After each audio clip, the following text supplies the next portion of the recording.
For all the good things that the NBA brings us, there are always pieces of bad that are forced upon us. We see a lot of good on and off the court with teammates helping each other and players reaching out to assist the less fortunate in their community. However, when they are competing on the court, there are a fair number of moments and disrespect on the court. Whether it's by their physical actions or they verbalize their angst, bad sportsmanship tends to rear its ugly head into the forefront of the game sometimes. But before we jump into some of the game's bad sportsmanship moments in the last decade, please remember to hit the like and subscribe buttons. Delonte West finger. If there were an award for most childish, poor sportsmanship shown by a professional athlete, Delonte West would win in a landslide victory for his ear fingering of Gordon Hayward in 2012. Now, it doesn't appear that he completely wet his finger before jabbing it into Hayward's ear, but nonetheless, this was Bush League by West. Karen Butler gives them the old fake high five. Butler's move was kind of like the hidden ball trick in baseball when you're down 12 runs in the 9th inning, or an onside kick in football with a minute left in the game and you're down by 3 touchdowns. The last seconds of the 4th quarter are winding down and Karen Butler just wants to congratulate you on a good game. I mean, come on, you're up 27 points. The game is over, right? What's the worst that could happen? Turns out the worst that could happen would be Butler snatching the ball from your grasp and taking it down court and drawing a foul like an a-hole. Ron Artest cheap shot on James Harden. In April of 2012, ex-LA Lakers forward Metta World Peace, aka Ron Artest, was suspended for 7 games by the NBA for a vicious elbow on Oklahoma City's James Harden. The elbow was so vicious it gave Harden a concussion. Artest's teammate at the time, Shannon Brown, said World Peace explained the elbow as an accidentally overzealous celebration of his exciting dunk over Serge Ibaka and Kevin Durant moments before. What am I supposed to do, call him a liar? Brown asked. He said it was accidental. Now, was it accidental or not? I don't know. Metta has a long history of questionable antics. Just Google Malice in the Palace and find more about him throwing caution to the wind. Westbrook and Lillard. I like Russ. I love his fire, his tenacity, but sometimes he can act like a childish fool and then double down on it. That's exactly what he did with Dame time.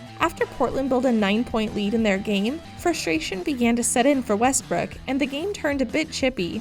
After a putback dunk by Steven Adams, Westbrook kicked the ball away from Damian Lillard, who was trying to pick it up. The two guards then came face to face and had some words before getting separated. Petty isn't a good look for anyone. Lucas versus Garcia. Jazz guard John Lucas III and Rockets forward Francisco Garcia squared off during a post-game altercation following a Houston home loss, 124-86. The near fight occurred after an unusual late-game situation, with Houston leading by 38 points and the shot clock turned off. Players on both teams began to mill around as Isaiah Canaan dribbled out the clock.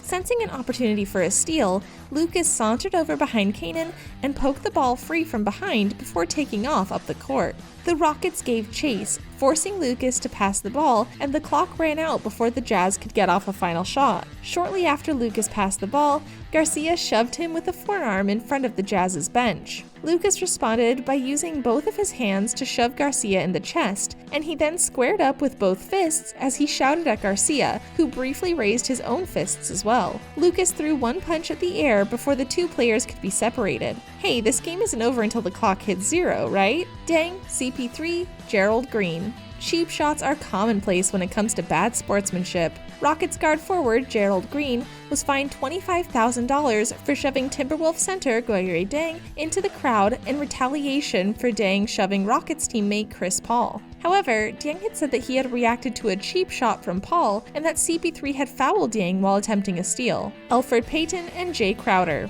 To be fair about this, I'm the first to rain on the Knicks parade, but I agree with Payton here. What Crowder did was weak.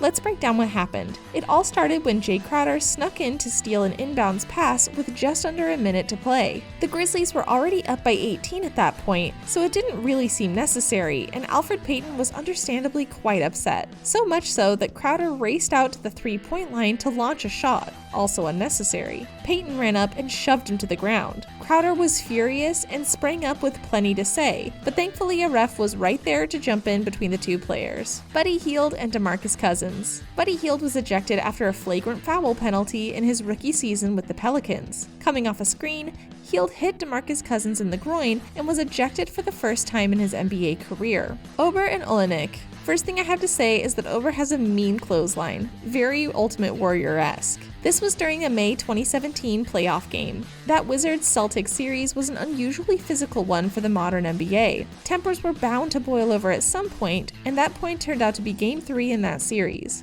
Wizards forward Kelly Ober completely snapped after an offensive foul by Kelly Olynyk in the second quarter. Ober picked himself up off the court and ran at Olynyk, shoving him hard in the chest with both hands. Olynyk hit the floor hard and players had to be separated. Ober also made contact with the official, trying to position himself between the two players. Between the opposing team and refs, Ober displayed a large amount of disrespect and bad sportsmanship. TJ Warren and Jimmy Butler. Warren hooked Butler for a foul, and the Heat forward responded by stepping toward Warren with a puffed chest, as if he was trying to flex after someone who just had a hard dunk, and I say that being cynical. The two had to be separated by their respective benches, and Butler was captured screaming, "You're effing trash," toward Warren. Later, after Warren drew an offensive foul from Butler, he clapped behind Butler's head, which earned him a second technical foul and an ejection. Butler celebrated the occasion by blowing kisses at Warren, who flipped his middle finger at Butler as he exited.